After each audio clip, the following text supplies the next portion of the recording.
ঠিক আছে, আজি আমি যিখন পেপাৰ কৰিব গৈ আছো এখন আমি 7 নম্বৰ পেপাৰখন কৰিব গৈ আছো MS Wordৰ এটা ৱৰ্ড প্ৰচেছৰ ওপেন কৰিব যাম। ৱৰ্ড প্ৰচেছৰ বুলি ক'লে য'ত আমি ৱৰ্ডৰ কামখিনি কৰোঁ, মানে আমি MS Wordটো ওপেন কৰিম ইয়াতে আৰু এইখিনিত লিখিব দিছে। এতিয়া আমি এইখিনিত লিখি নাথাকো, জাষ্ট ৰেন্ডম পেৰাগ্ৰাফ এটা আনিম। সো তাৰ কাৰণে মই কি কৰিম, ফাৰ্ষ্ট ৱৰ্ডটো ওপেন কৰি ল'ম। ৱৰ্ডটো ফাৰ্ষ্ট ওপেন কৰি ল'ম। ওপেন কৰাৰ পিছত ইয়াৰ ৰেন্ডম পেৰাগ্ৰাফ এটা আনিম, তাৰ কাৰণে ইকুৱেল চিনটো দি ল'ম। RAND opening bracket closing bracket আৰু এন্টাৰ। ওপেনিং ব্ৰেকেটৰ কাৰণে শিফটটো দবাই পেলাই 9, ক্লোজিং ব্ৰেকেটৰ কাৰণে শিফটটো দবাই পেলাই 0 আৰু এন্টাৰটো মাৰি দিম। ৰেন্ডম পেৰাগ্ৰাফ কেইটামান আহি যাব।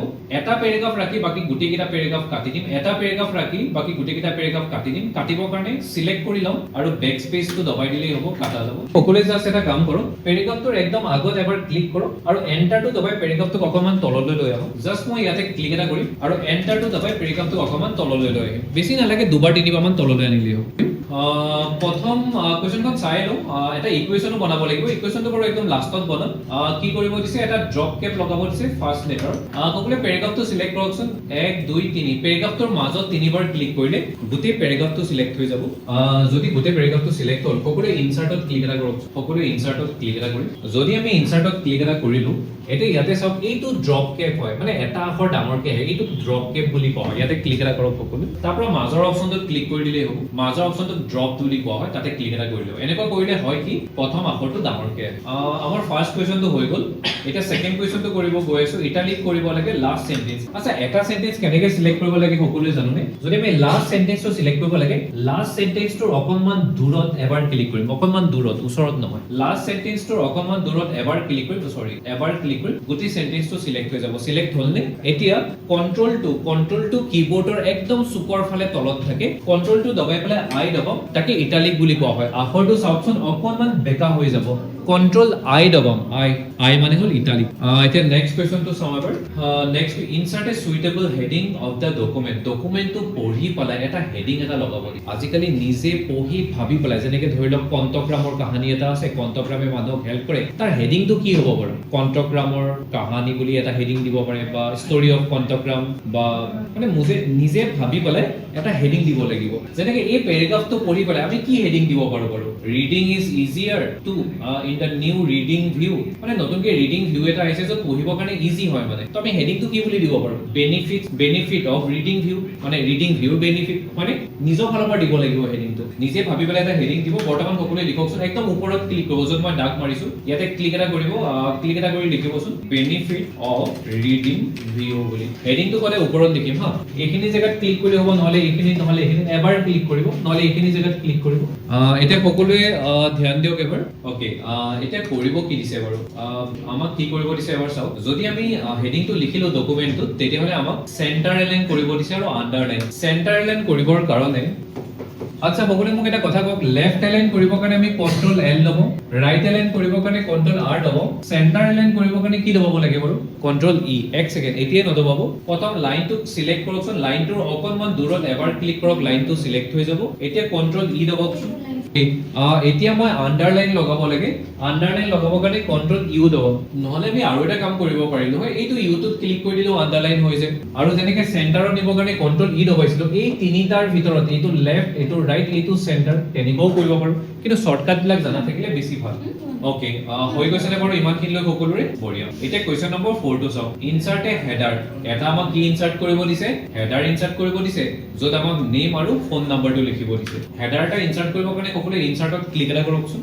সকলোৱে ফাৰ্ষ্ট ইনচাৰ্টত ক্লিক এটা কৰিম আৰু ইয়াতে হেডাৰ বুলি অপচনটো বিচাৰি পাইছোনে বাৰু? সো মই হেডাৰত যাম আৰু ইয়াৰ পৰা যিকোনো এটা হেডাৰ আমি ল'ব পাৰো, কিন্তু অকমান ভাল দেখা হেডাৰ এটা ল'ম। 4 নম্বৰ হেডাৰটোত সকলোৱে ক্লিক এটা কৰকচোন, যিটো ব্লু কালাৰৰ আহিছে। তাৰ একদম মাজত ক্লিক এটা কৰকচোন। ইয়াত কি লিখিব দিছে এবাৰ মই কুৱেশ্চন পেপাৰখন চাই লওঁ, য'ত আমাক নেমটো লিখিব দিছে আৰু ফোন নাম্বাৰটো লিখিব দিছে। সো মই ইয়াতে ক্লিক কৰিম, মোৰ নামটো লিখিম, অকমান স্পেচ দিম, স্পেচ বাৰ দবাই পেলাই, তাৰপিছত ফোন নাম্বাৰটো লিখিম। এতিয়া যদি আমি হেডাৰৰ পৰা বাহিৰ ওলাব লাগে, হেডাৰৰ পৰা বাহিৰ ওলোৱা মানে এই হেডাৰ বুলি যে লিখা আহিছে সেইটো নাইকিয়া হ'ব লাগে। হেডাৰৰ পৰা এই ডট ডট চিন বিলাক নাইকিয়া হ'ব লাগে। ইয়াৰ পৰা বাহিৰ ওলাবৰ কাৰণে মাজত এবাৰ ক্লিক কৰিম নে দুবাৰ ক্লিক কৰিম?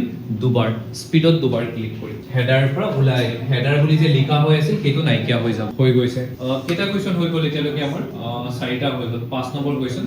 আমাক ইনচাৰ্ট কৰিব দিছে পেজ নাম্বাৰ ফুটাৰত, মানে তলত ইনচাৰ্ট কৰিব। সকলো এটা কাম কৰক, ইনচাৰ্টত ক্লিক এটা কৰিম। যদি আমি ইনচাৰ্টত ক্লিক এটা কৰিলো, এই ফুটাৰ অপচনটোৰ পৰাও এই কামটো কৰিব পাৰো বা পেজ নাম্বাৰৰ পৰা কৰিব পাৰো বৰ্তমান আমি পেজ নাম্বাৰৰ পৰা কৰিম সকলোৱে পেজ নাম্বাৰত ক্লিক এটা কৰকচোন পেজ নাম্বাৰ তাৰ পৰা বটমত কাৰণ আমাক ফুটাৰত লাগে মানে একদম তলত লাগে সো তলত যদি লাগে আমি প্ৰথম পেজ নাম্বাৰত আহিম তাৰ পৰা টপত ক্লিক নকৰো বটমত ক্লিক কৰিম বটমত ক্লিক কৰাৰ পিছত বহুত বিলাক অপচন আহিব 4 নম্বৰ অপচনটোত ক্লিক কৰকচোন সেইটো মানে অলপ দেখিব ভাল লাগে তাত মানে এনেকে 1 পেজ বুলি লিখা আছে PAGE বুলি লিখা আছে তো ধ্যান দিয়ক নহলে বহুত ইয়াত কনফিউজ হয় কনফিউজ কিয় হয় চাও এতিয়া মই ফুটাৰৰ পৰা ওলাব লাগে ফুটাৰ মানে ফুটাৰৰ পৰা ওলোৱা মানে এই ফুটাৰ অপচনটো ইয়াত এনেকে নাইকিয়া হৈ যাব লাগিব ফুটাৰৰ পৰা ওলাবৰ কাৰণে মাজত কেইবাৰ ক্লিক কৰিম দুবাৰ কিন্তু দুবাৰ ক্লিক কৰাৰ পিছত বহুতে কনফিউজ হৈ যায় কিয় কনফিউজ হয় চাও যদি মই এবাৰ ওলাব লাগে মাজত দুবাৰ ক্লিক কৰিম এটা বহুতে কৈছে আমাৰ দুবাৰ ক্লিক কৰিলো কিন্তু ফুটাৰটো নাইকিয়া ক'ত হৈ গ'ল সো এই তলৰ ফালে যে মাইনাস এটা আছে প্লাস এটা আছে মাইনাসটো ক্লিক কৰিলে পেজটো সৰু হৈ যাব এতিয়া আপোনালোকে দেখা পাব চাওক এইটো আমাৰ হেডাৰটো আছিল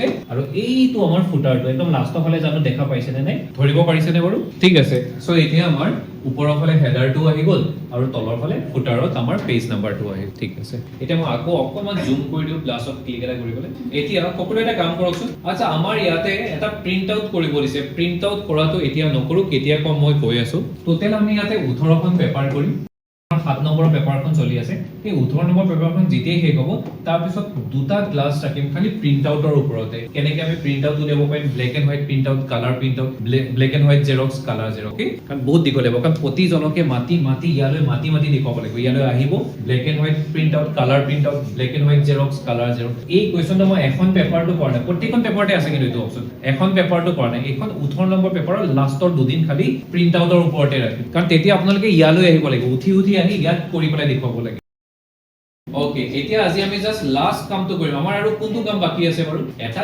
ইকুৱেচন বনাব লাগে এটা কি বনাব লাগে ইকুৱেচন সো ইকুৱেচন এটা বনাবৰ কাৰণে সকলো এটা কাম কৰকচোন এই যে 3 নম্বৰ লাইনটো যে আছে তাত ক্লিক এটা কৰক ফাৰ্স্ট 3 নম্বৰ লাইনটোৰ একদম লাষ্টত আৰু এন্টাৰ মাৰি তলত 3 নম্বৰ লাইনটোৰ একদম লাষ্টত ক্লিক এটা কৰিম আৰু এন্টাৰ মাৰি তলত ওকে এতিয়া এটা বস্তু চাওক আমি এইটো ইকুৱেচন বনাব লাগে ন এই ইকুৱেচনটো যত ওপৰৰ ফালে এটা ডাঙৰ বক্স এটা আছে আৰু তলৰ ফালে এটা সৰু বক্স এটা আছে ডাঙৰ বক্সটোত 120 তো আৰু সৰু বক্সটোত সাইন বুলি লিখা হৈ আছে সো সেইটো কৰিম কেনেকে সকলোৱে ইনসাৰ্টত ক্লিক এটা কৰক এতিয়া এটা বস্তু চাওক ইকুৱেচনৰ যদি আমি সাইডত ক্লিক কৰো ইকুৱেচন বুলি যে লিখা হৈ আছে যদি মই তাৰ সাইডত ক্লিক এটা কৰো আমি তেনেকুৱা ধৰণৰ ইকুৱেচন মানে আজি পোৱাই নাই ইকুৱেচনৰ সাইডত ক্লিক কৰিলে মানে তেনেকুৱা ধৰণৰ ইকুৱেচন আহে কিন্তু আজি আমি পোৱাই নাই গতিকে আজি আমি সাইডত ক্লিক নকৰো আজি আমি ইকুৱেচনৰ একদম মাজত ক্লিক কৰিম মাজত ক্লিক কৰি এটা বক্স এটা আহিব সকলোৱে চাওকচোন বক্স এটা আহিছে নে যদি বক্সটো আহিছে সকলোৱে স্ক্ৰিপ্টত ক্লিক এটা কৰকচোন স্ক্ৰিপ্ট বুলি আছে এই ইকুৱেচনত যদি ক্লিক কৰে তাতে স্ক্ৰিপ্ট বুলি এটা অপচন থাকিব তাত আহিম আৰু ইয়াৰ পৰা প্ৰথমটো নলওঁতে আজি আমি সেকেন্ডটো ল'ব লাগিব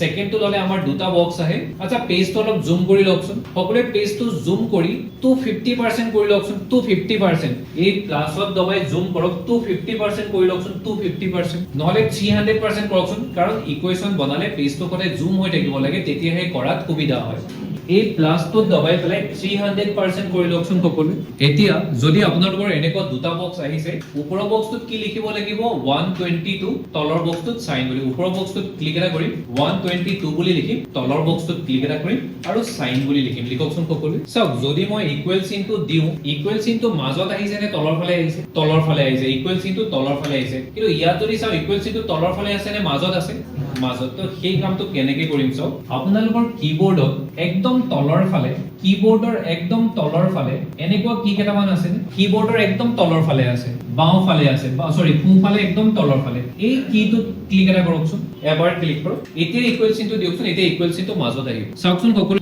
বহুতৰ কি হৈছে বক্সটো নাইকিয়া হৈ গৈছে বক্সটো নাইকিয়া হৈ যাব নোৱাৰিব বক্সটো থাকিব লাগিব নহলে ইকুৱেচন অপচনটো নাইকিয়া হৈ যাব আচ্ছা বহুতৰ নাইকিয়া কি হৈ গৈছে মই বুজি পাইছো আপোনালোকে ইয়াত এবাৰ হে ক্লিক কৰিব দিছিল দুবাৰ ক্লিক কৰিলে ইয়াতে সকলোৱে বৰ্ডত ধ্যান দিও এতিয়া আমি প্ৰথম কাৰ কামটো কৰিম ডিভাইডেড বাই কামটো কৰিম ডিভাইডেড বাই কামটো কৰিবৰ কাৰণে ইকুৱেচনত ক্লিক কৰিম তাৰ পৰা ফ্ৰেকচনত আহিম তাৰ পৰা প্ৰথম অপচনটো ক্লিক কৰিম দুটা বক্স আহিছে সকলোৱে ওপৰৰ বক্সটোত ক্লিক এটা কৰক ফাৰ্স্ট ওপৰৰ বক্সটোৰ নহয় প্ৰথম তলৰ বক্সটোৰ কাম কৰক তলৰ বক্সটোত কি বুলি লিখিব লাগিব 22 বুলি তলৰ বক্সটোত ক্লিক কৰক 22 বুলি লিখক যদি 22 বুলি লিখা হৈ গল এতিয়া ওপৰৰ বক্সটোত ক্লিক কৰক ওকে এতিয়া ওপৰৰ বক্সটোত আমি কৰিব লাগিব কি ইয়াত আমাৰ 33 আছে আৰু ওপৰৰ ফালে x ডিভাইডেড বাই y আছে আমাক দুটা বক্স লাগিব প্ৰথম এইটো বক্সত ক্লিক কৰিলাম সকলোৱে ক্লিক কৰিলে ন এতিয়া স্ক্ৰিপ্টত যাওক স্ক্ৰিপ্টত যাই পেলাই প্ৰথম অপচনটোত ক্লিক কৰক ইয়াতে আমাৰ দুটা বক্স আহিব এটা ডাঙৰ বক্স এটা সৰু বক্স ডাঙৰ বক্সটোত আমি 33 বুলি লিখিম এতিয়া সকলোৱে সৰু বক্সটোত ক্লিক এটা কৰকচোন সৰু বক্স সৰু বক্সত আমাক কি লাগে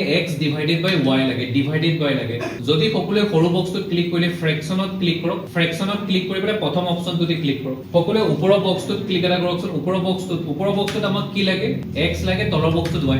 ওপৰৰ বক্সটোত ক্লিক কৰি x বুলি লিখকচোন। চাওক আমি ওপৰৰ বক্সটোত ক্লিক কৰি x বুলি লিখিছিলো, এতিয়া তলৰ বক্সটোত মই ক্লিক কৰিব গৈ আছো, তলৰ বক্সটোত ক্লিকে নহয়। সো তেতিয়ালে কৰিম কি? সো য'ত ক্লিক হৈ আছিল তাতে ক্লিকটো কৰি থৈ দিয়ক, ইয়াতে ক্লিকটো কৰি থৈ দিয়ক। য'ত ক্লিক হৈ আছিল তাতে ক্লিকটো কৰি থৈ দিয়ক, তলত ক্লিক নহয়। কেতিয়াবা যদি ক্লিক নহয়, এই সোঁফালৰ কাৰ্চিনডালত এবাৰ ক্লিক কৰক, তললৈ আহি যাব। এতিয়া y বুলি লিখকচোন।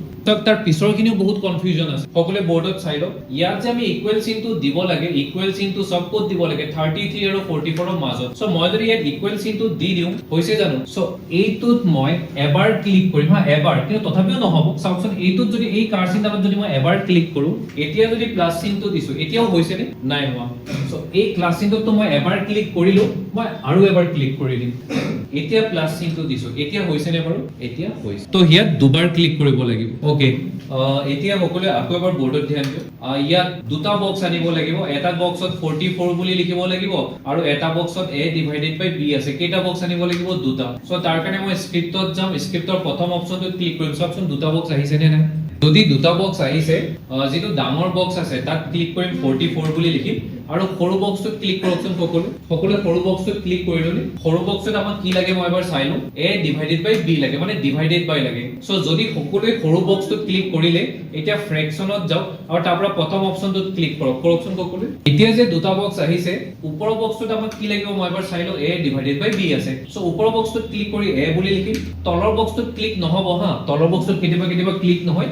এই সোঁফালৰ কাৰ্চিনডালত ক্লিক এটা কৰিব, কিবৰ্ডত আছে, তেতিয়া তললৈ গুচি যাব। মানে এই যে কাৰ্চৰডালৰ এই সোঁফালৰ ডালত এইকেইডালে আছে বাওঁফালে সোঁফালে। সো ইয়াত যাম আৰু ইয়াত মই b বুলি লিখিম। লিখিলনে সকলোৱে? নেক্সট কোৱেশ্চন কি আছে মই এবাৰ চাই দিওঁ। আচ্ছা, প্ৰিন্ট আউট কৰিব আছে। প্ৰিন্ট আউটটো মই কৈছো একদম লাষ্টৰ দিনাখন দিম, সেইখন এখন পেপাৰ বুলি ৰাখিম। তাত সেইদিনাখন খালি প্ৰিন্টে কৰিম যিমান কৰিবলগীয়া আছে। আজি জাস্ট যদিও কোৱেশ্চন পেপাৰখনত নাই, আজিকালি মানে এটা বস্তু কমন হৈ গ'ল, দুটা বস্তু কমন। প্ৰথমটো হ'ল প্ৰিন্ট আউট কৰা, এইটো কেতিয়া কম? একদম লাষ্টৰ দিনাখন, যিদিনাখন 18 পেপাৰ শেষ হ'ব। আৰু এটা বস্তু আজিকালি কমন হৈ গৈছে, কোনটো বাৰু? পেপাৰখনত লক লগাই থব লাগে, যাতে কোনোবাইও উঠি আহি আপোনাৰখনত একো চেঞ্জ কৰিব নোৱাৰে। আপুনি এক্সামটো দি যোৱাৰ পাছত, নহলে হৈ যায় কেতিয়াবা আপুনি এক্সাম দি যোৱাৰ পিছত যাতে কোনেও কম্পিউটাৰটো খুলি আপোনাৰ এক্সামটোত একো বেয়া যাতে নকৰে। সো কেনেকে লক লগাম সকলোৱে ধ্যান দিয়ক। ফাইল বুলি অপচনটো আছে, ফাইলত যাম আৰু ইয়াৰ পৰা সকলোৱে ইনফো বুলি অপচন আছে, ইনফোত ক্লিক এটা কৰক। যদি মই ইনফোত ক্লিক কৰিলো, ইয়াতে অপচন এটা আছে, এনেকা তলা চাবি নিচিনা থকা অপচন এটা আছে, তাতে ক্লিক এটা কৰিম। প্ৰথম অপচনটো আহিব অলৱেজ ওপেন, যিটো আমাক নালাগে। সেকেন্ড অপচনটো আছে এনক্ৰিপ্ট উইথ পাছৱৰ্ড, তাতে ক্লিক এটা কৰিম। পাছৱৰ্ডটো দিম 1 2 3। এক্সামত আপোনাৰ ৰোল নম্বৰটো দিব, ওকে কৰিম। ৰি এন্টাৰ কৰিব দিছে, আকৌ দিম 1 2 3 আৰু ওকে কৰি দিম। এইটো এতিয়া জাস্ট সেভ কৰি দিলে হ'ব। সেভ কৰিবৰ কাৰণে আমি সেভ এজত যাম, তাৰ পৰা ব্ৰাউজত যাম, তাৰ পৰা ডেস্কটপ সিলেক্ট কৰিম। ডেস্কটপটো যদি নাপায় এটা অকমান লছৰ কৰি দিব। ডেস্কটপ সিলেক্ট কৰিম, ইয়াত আপোনাৰ নামটো লিখি দিব আৰু স্পেচ এটা দি পেলাই 7 বুলি দিব। কিয় 7 বুলি দিব? কাৰণ এইখন আমাৰ 7 নম্বৰৰ পেপাৰ আছিল। আৰু সেভ কৰি দিম। এতিয়া আপুনি এইখন ইয়াৰ পৰা কাটি দিব পাৰিব।